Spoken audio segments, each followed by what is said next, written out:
नमस्कार, नई परख पर आप सब लोगों का स्वागत है। दिल्ली के दायरे में आजकल यह चर्चा काफ़ी ज़ोरों-शोरों से चल रही है कि तृणमूल कांग्रेस और कांग्रेस का विलय हो सकता है। कल ममता बनर्जी ने सोनिया गांधी से लंबी बातचीत की और आज अभिषेक बनर्जी की राहुल गांधी से मुलाकात हुई। यह कहा जा रहा है कि तृणमूल कांग्रेस और कांग्रेस का जब विलय होगा, तो ममता बनर्जी को उपाध्यक्ष बनाया जा सकता है कांग्रेस पार्टी में और जो अभिषेक बनर्जी हैं, उन्हें महासचिव का पद दिया जा सकता है। अब इस संदर्भ में अलग-अलग तरह के दावे सामने आ रहे हैं। लेकिन यह बात पूरी तरीके से साफ हो चुकी है कि तृणमूल कांग्रेस में एक तरह की भगदड़ मची हुई है। उनका विधायक दल पूरी तरीके से विभाजित हो चुका है और जो अलग हुआ ग्रुप है, ऋतुव्रत बनर्जी के नेतृत्व में, उसे ही विधानसभा अध्यक्ष ने विपक्ष के नेता का पद दे दिया है। उसी तरीके से यह खबर भी आ रही है कि जो सांसद हैं लोकसभा में और राज्यसभा में उनके भीतर भी गहरा असंतोष है। 2 राज्यसभा सदस्य इस्तीफा दे चुके हैं। आज सुष्मिता देव ने इस्तीफा दिया। इसके अलावा यह कहा जा रहा है कि तकरीबन 19 या 20 लोकसभा सांसदों ने एक ऐसे पत्र पर दस्तखत कर दिया है, जिसमें वे तृणमूल कांग्रेस से अलग गुट के रूप में अपनी मान्यता दिए जाने की मांग करने वाले हैं और वे यह चाहते हैं कि वे एनडीयू को सपोर्ट करें। सबसे आश्चर्य की बात है कि इस तरह के पत्र में बहुत सारे ऐसे नेताओं के नाम हैं, जो यह मानते हैं कि ममता बनर्जी के कारण ही वो राजनीति में हैं। इसमें सयानी घोष का नाम प्रमुखता से लिया जा सकता है। तो कुल मिलाकर तृणमूल कांग्रेस के लिए स्थिति बहुत अनुकूल नहीं दिख रही है। ऐसे में बहुत सारे लोगों का यह कहना है कि अगर पहले पहलकदमी करते हुए तृणमूल कांग्रेस, कांग्रेस के साथ अपना मर्जर कर लेती है, कांग्रेस में मिल जाती है, तो जो असंतुष्ट सांसद हैं, उनके लिए नया खेमा बना पाना काफ़ी मुश्किल होगा और उनके सामने एक ही विकल्प बचेगा कि वे अपनी सांसदी से यानी कि लोकसभा की सदस्यता से इस्तीफा दे दें। लेकिन कुल मिलाकर जो स्थिति बन रही है, उससे ऐसा लगता है कि ममता बनर्जी के सामने विकल्प काफ़ी सीमित होते जा रहे हैं। तो क्या ममता बनर्जी कांग्रेस में जाने का फैसला करेंगी? अभी जब मैं इस कार्यक्रम को रिकॉर्ड कर रहा हूँ, तो इस बारे में कोई भी ऑफ़िशियल बातचीत सामने नहीं आई है। सूत्रों के हवाले से बहुत सारी चीज़ें कही जा रही हैं।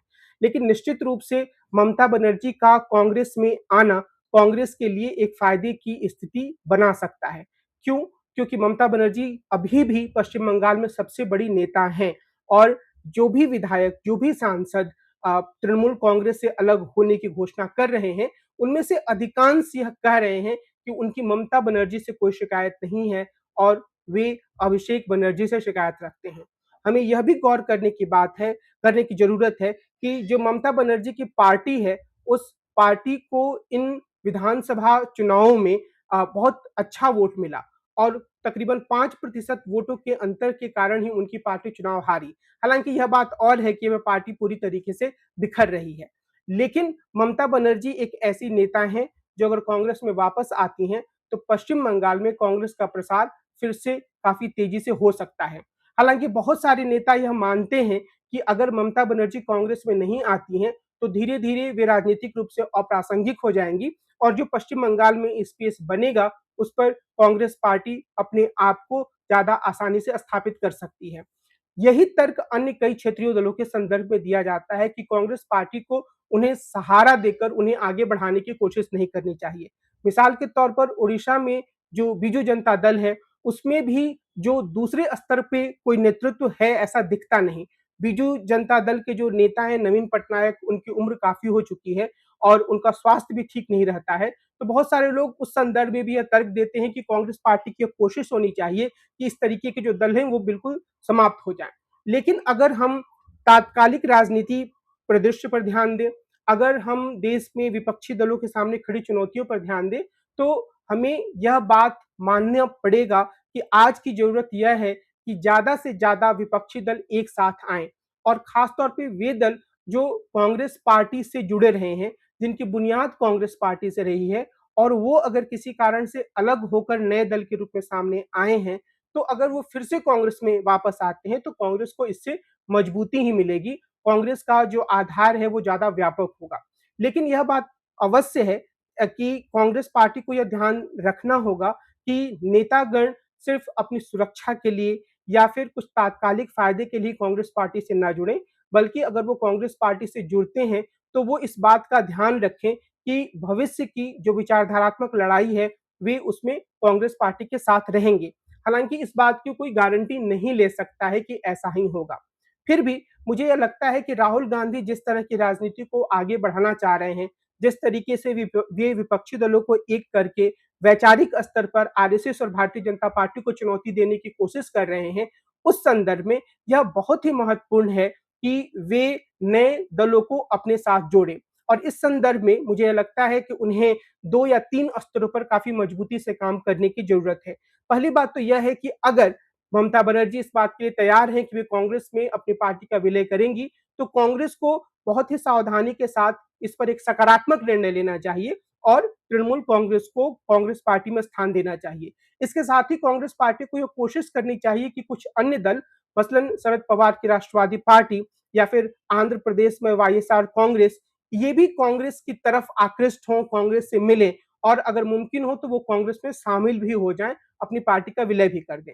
दूसरे स्तर पर कांग्रेस पार्टी को इस बात की जरूरत है कि वह इंडिया ब्लॉक के सभी दलों के साथ सम्मान का बर्ताव करे और एक बेहतर जमीनी स्तर के गठबंधन का निर्माण करे। और इस संदर्भ में समाजवादी पार्टी की भूमिका का विशेष रूप से उल्लेख किया जा सकता है। अगर कांग्रेस पार्टी को यह निर्णय लेना है कि वह उत्तर प्रदेश का चुनाव किसके साथ लड़ेगी, तो वो निर्णय तुरंत होना चाहिए और उसके बाद जमीनी स्तर पर उसकी यह कोशिश होनी चाहिए कि वह समाजवादी पार्टी के साथ एक बेहतर तालमेल बनाए, सम्मान का संबंध बनाए। जो अलग-अलग नेताओं की बयानबाजी होती है समाजवादी पार्टी के बारे में या कुछ अन्य क्षेत्रीय दलों के बारे में, उस पर कांग्रेस पार्टी को रोक लगानी चाहिए। तो जो दल हैं इंडिया ब्लॉक के साथ, उनमें वह बेहतर सामंजस्य बनाए, इस बात की ज़रूरत है।